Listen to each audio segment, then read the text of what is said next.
Yuk kita simak video yang berikut ini.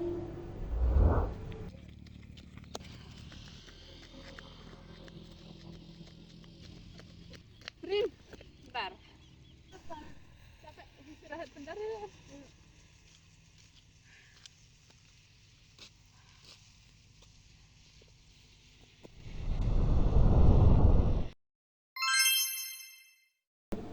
Aduh, lo kenapa sih? Kok gue jadi berdebar gini? Nggak tahu nih, si Diva tadi habis jogging, terus kerja gue juga jadi 2 kali lebih cepat. Kira-kira kenapa ya? Coba deh tanya otak. Kalian kenapa sih kok pada berisik? Ini Nita, kenapa ya? Habis si Diva jogging, kok gue jadi engap banget ya? Oh, jadi lu penasaran waktu di habis jogging lo jadi ngap gitu. Iya Nita, kenapa ya? Jadi gini nih, gue jelasin ya. Kenapa nafas terasa ngap setelah berlari? Karena saat lari, sel dalam tubuh membutuhkan banyak oksigen, sehingga kebutuhan akan oksigen akan meningkat secara signifikan. Nah, selama berlari, otot bekerja lebih keras, sehingga tubuh membutuhkan banyak energi yang diperoleh dari proses pembakaran yang membutuhkan oksigen. Akibatnya, kalian bekerja lebih keras untuk masuk tambahan oksigen ke otot. Nah, hal ini menyebabkan Diva bernafas lebih cepat untuk memenuhi kebutuhan oksigen tubuhnya. Jika tubuh tidak mendapatkan banyak oksigen yang cukup, maka akan menambah rasa lelah dan nafas semakin berat. Nah, inilah alasan kalian bekerja lebih keras setelah Diva berlari. Oh, gitu ya, Kak. Makasih ya penjelasannya.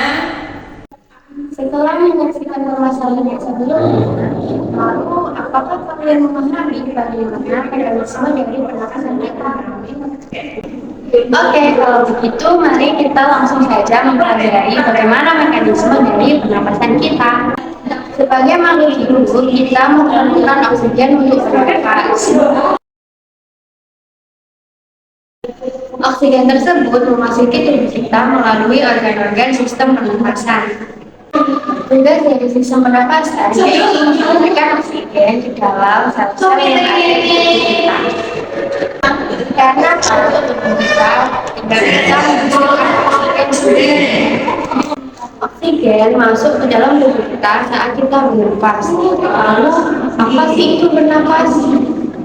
Bernafas sendiri merupakan proses pertukaran oksigen dengan karbon dioksida, di mana nanti oksigen akan masuk ke dalam tubuh dan karbon dioksida akan dikeluarkan keluar tubuh kita. Yang selanjutnya, kita akan berkenalan dengan organ-organ dari sistem pernapasan manusia. Yang pertama yaitu hidung.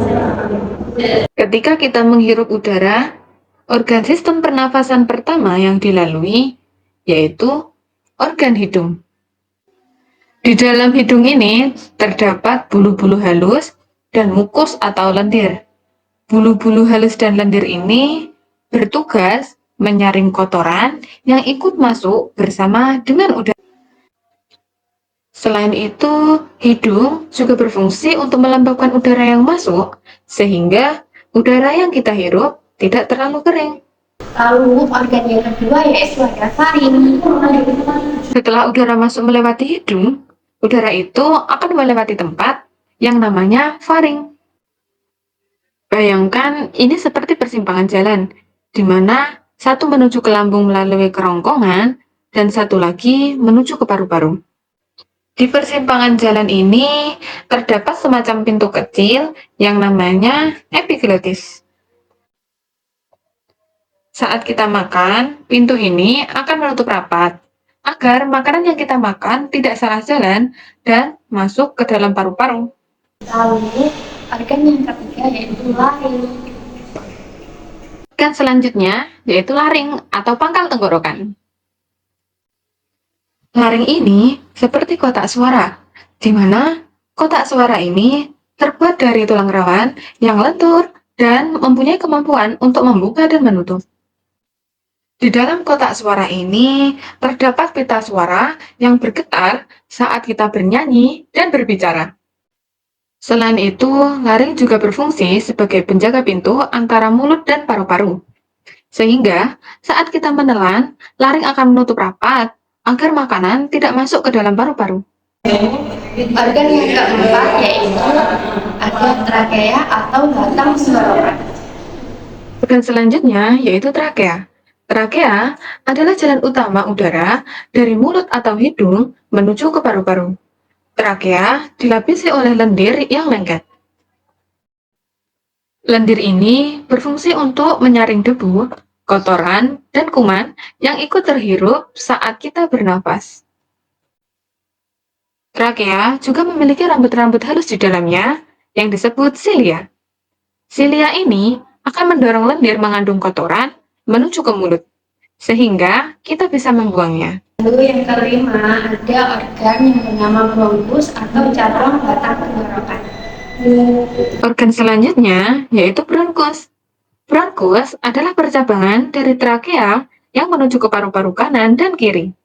Bayangkan, bronkus ini seperti cabang pohon. Jika trakea adalah batang pohon utama, maka bronkus adalah cabang besarnya. Cabang ini semakin kecil dan banyak jumlahnya saat masuk paru-paru. Cabang terkecil dari bronkus disebut bronkiolus. Dan ujung dari bronkiolus adalah alveolus atau tempat pertukaran udara terjadi. Lalu organ yang terakhir yaitu alveolus. Terakhir adalah alveolus. Alveolus adalah bagian terkecil dari paru-paru kita. Disinilah terjadinya pertukaran udara. Bayangkan, alveolus ini seperti jendela kecil di sebuah ruangan. Oksigen dari udara luar akan masuk melalui jendela ini dan masuk ke dalam darah. Sebaliknya, karbon dioksida yang ada di dalam darah akan keluar melalui jendela ini dan dibuang keluar tubuh.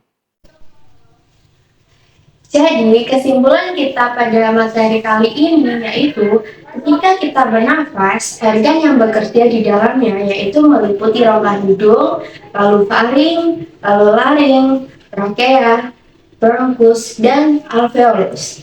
Nah, untuk lebih memperkuat pemahaman kita pada materi sistem pernafasan manusia, silahkan mengerjakan soal yang sudah tersedia di deskripsi video ini.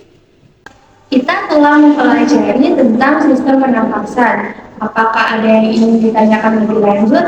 Tulis pertanyaanmu di kolom komentar ya. Jangan lupa like, subscribe, and share. Sampai jumpa.